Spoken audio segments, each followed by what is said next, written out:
फडणवीसांच्या मंत्रिमंडळामध्ये एकनाथ शिंदे हे नंबर 2चे मंत्री ठरलेले आहेत।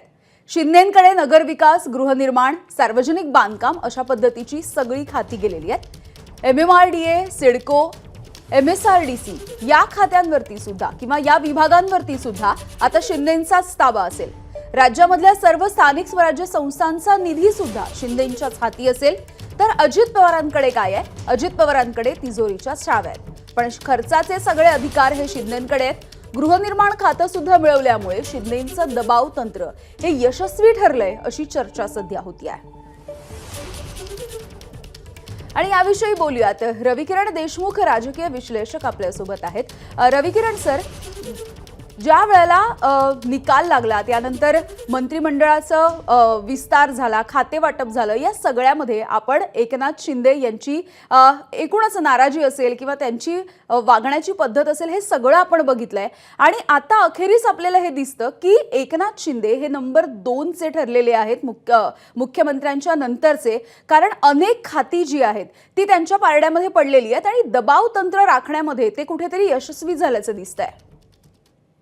आपण जर गेल्या महिन्याभरातल्या घडामोडी बारकाईने पाहिल्या तर एकूणच त्यांची देहबोली अशी होती की कदाचित आपल्याला मुख्यमंत्रीपदी कायम ठेवलं जाईल असं त्यांना वाटत असावं। आणि जर तसं वाटत नसतं तर राज्य मंत्रिमंडळाचा ज्या दिवशी म्हणजे निकाल लागला त्याच्यानंतर अवघ्या 2-3 दिवसातच ते स्थावर व्हायला सरकारला वेळ लागला नसता। बरोबर, परंतु जो काही विलंब लागलाय त्यातनं खूप अर्थ निघतात आणि त्याच्यानंतर शिंदे यांनी अखेर जी महत्वाची खाती मिळवली आहेत त्याच्यामध्ये नगर विकास आहे, गृहनिर्माण आहे, एमएसआरडीसी आहे।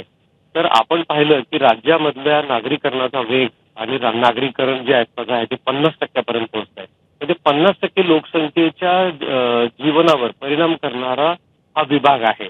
याच्यामध्ये जवळपास 300हून अधिक नगरपालिका, नगरपंचायती, 27-29 जवळपास महानगरपालिका।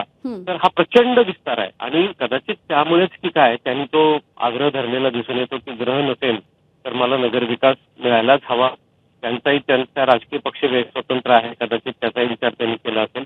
आणि गृहनिर्माणचा प्रभाव एवढा मोठा आहे की आज या विभागामार्फत म्हाडा असेल किंवा इतर सरकारी योजना असतील याच्यामधून घर बांधणीचा मोठा कार्यक्रम हाती घेतला जातो। आणि एनएमआर मध्ये आपल्याला माहिती आहे एसआरएचं अस्तित्व खूप मोठं आहे, झोपडपट्टी पुनर्वसन प्राधिकरण। तर पुढचा विचार त्यांनी केला की निवडणुका आहेत नजीकच्या काळात ज्याच्यामध्ये महानगरपालिकांच्या निवडणुका आहेत, नगरपालिकांच्या निवडणुका आहेत। तर त्यांनी बहुतेक आपण मुख्यमंत्री तर होऊ शकलो नाही परंतु मुख्यमंत्र्यांच्या नंतर अधिकार असणारे महत्वाचे असे विभाग मिळालेच पाहिजेत बहुतेक असा आग्रह धरला।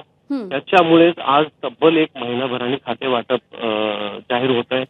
मला वाटतं हा त्याचाच परिपाक आहे। अगदी रविकिरण सर, खूप खूप धन्यवाद या सगळ्या विश्लेषणासाठी। एबीपी माझा, उघडा डोळे बघा नीट।